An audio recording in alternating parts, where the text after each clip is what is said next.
当时唱的所有歌里边是最燃的、最炸的一首歌。拿到这首歌，脑子里就有对成品的想象，暗流涌动的感觉，情绪爆炸以后的那个江湖的既混乱又磅礴的感觉，一气呵成出来的东西听起来会共鸣，非常的过瘾。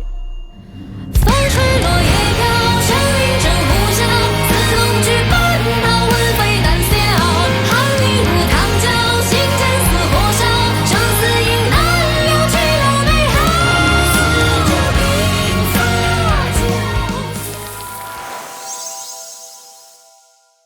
黄师傅有创作才华的这么一个歌手，他基本上是自己的歌都是自己写，题目夜奔嘛，林冲夜奔其实是这么一个背景。事情发生以后，趁着夜色就要离开，从悄悄的开始行动，到后来有一个情绪的爆发。拿到这首歌，脑子里就有对成品的想象，相当于一遍出来以后就成了。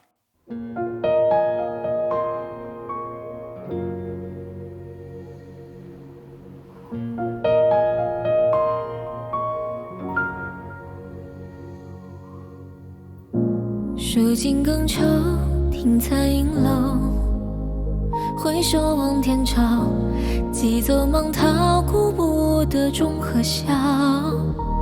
两叶迢迢。林冲那个情节是被陷害的这么一个场景，其实就是比较苦闷的一个场景，所以一开始是想要表现的是一个有点萧瑟这么一个氛围。你听一下就明白，只听一下钢琴，咱们啊。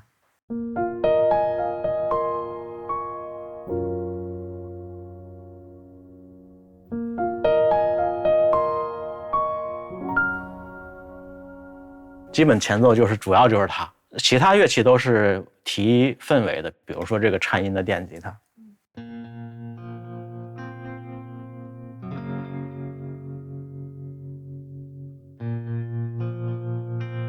再比如像这样的，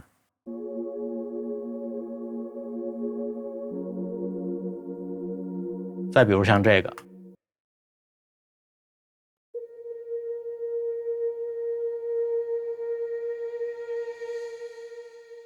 然后进唱。数尽更秋，听残影楼，回首望天朝，急走忙逃，顾不得中和笑。咱们把第一个主歌听完。夜迢迢遥斩残月，暗度冲冠，心茫茫奔走荒郊，深情不淡路迢遥。到这儿就是主歌的部分。其实从一开始比较安静的一个和弦就只给一下，这样注释和弦这样。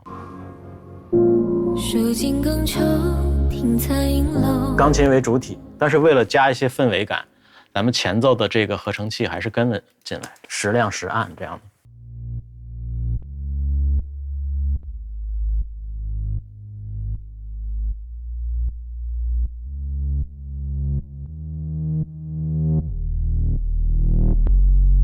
这个东西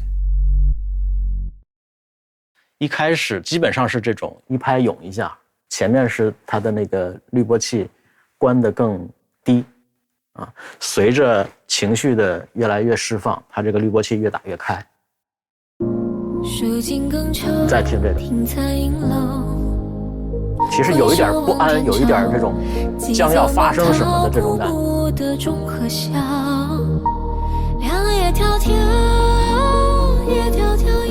当然了，这是这个最主要的这个暗流涌动，其他都是在化妆，像这样的声音啊，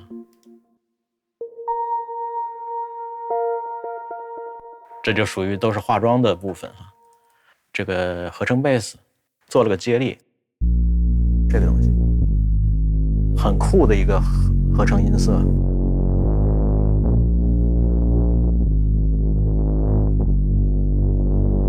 感觉很有能量，但是在克制释放，大概这就是玉副歌。深情不淡路迢遥，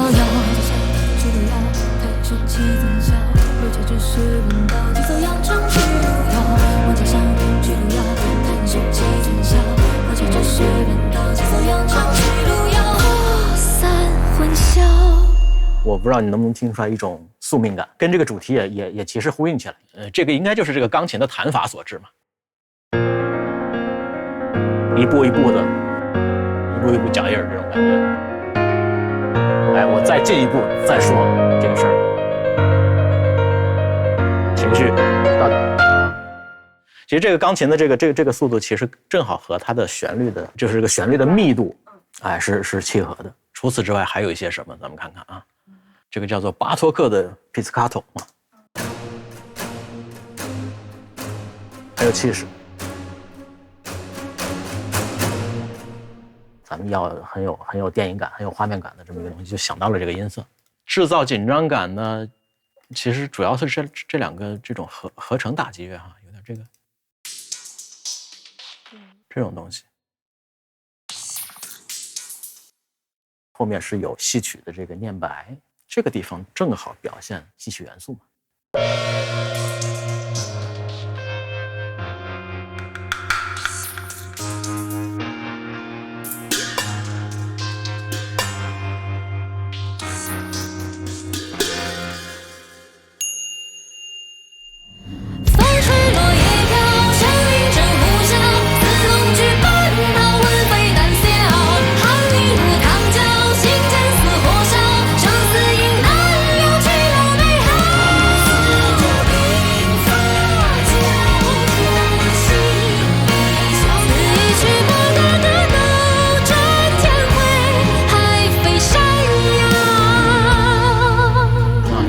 其实就是一些音乐本身的手法上讲，这个古筝是在什么地方进的呢？是在整个副歌的后一半才进的，起到一个切割层次的作用。我先唱了，相当于是2句词儿，情绪是这个样子；再唱后2句词儿的时候，情绪更加高涨了。可以用江湖气这么一个词儿吧，因为是这种很潇洒的古筝进入的。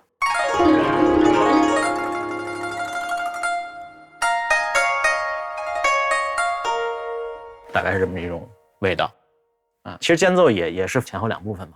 第一部分呢，情绪啊，基本上回到了一开始营造的那个氛围，萧瑟也好，负面的压抑也好，回到了这儿，为它后面更大的爆发，一定要有非常有江湖味的那个元素的出现做准备。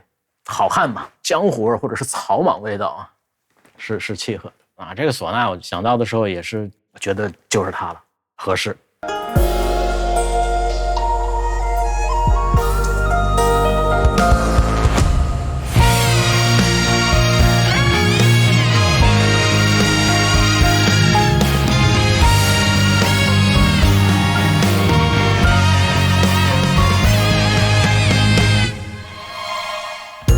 数尽更愁，听残影楼，回首望天长，几奏芒涛，顾不得钟和笑。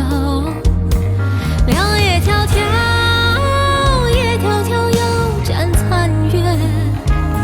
你有没有这种感觉啊？就是说听这个歌，第一遍编曲营造这个气氛，营造的是非常有沉浸感。到第2遍听这首歌的感受呢，沉浸感其实会出来一点。因为你的乐队上写景的属性啊就弱一点，它的音乐性会强一点，可以说从写景偏向于抒发。深情不淡路迢遥，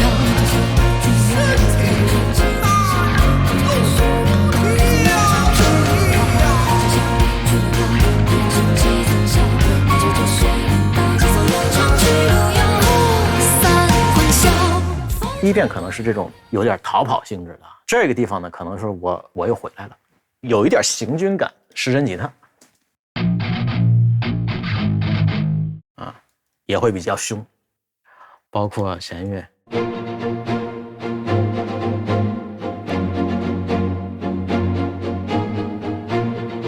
是这样。还记得第一段这个钢琴是怎么弹的吗？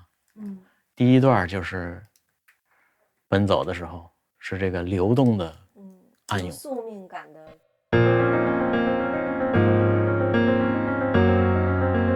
然后这儿呢要更坚定一些啊。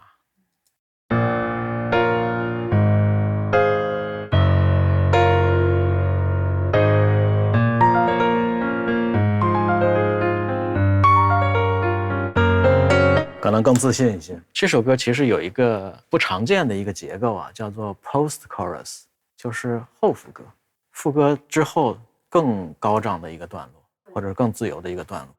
我觉得是这首歌的一个点睛之笔。完全不一样的词儿，哎，不一样的词儿，旋律也不一样。最后其实这个旋律的味道也从相对偏 pop 偏流行的这种写法，变得更有戏味儿啊，包括它的唱法本身也变成了这种戏味儿的唱法。因为最后要完全的释放嘛，既混乱又磅礴的感觉，可以这么讲啊。编曲上也更加的炸裂了，成长成完全体了。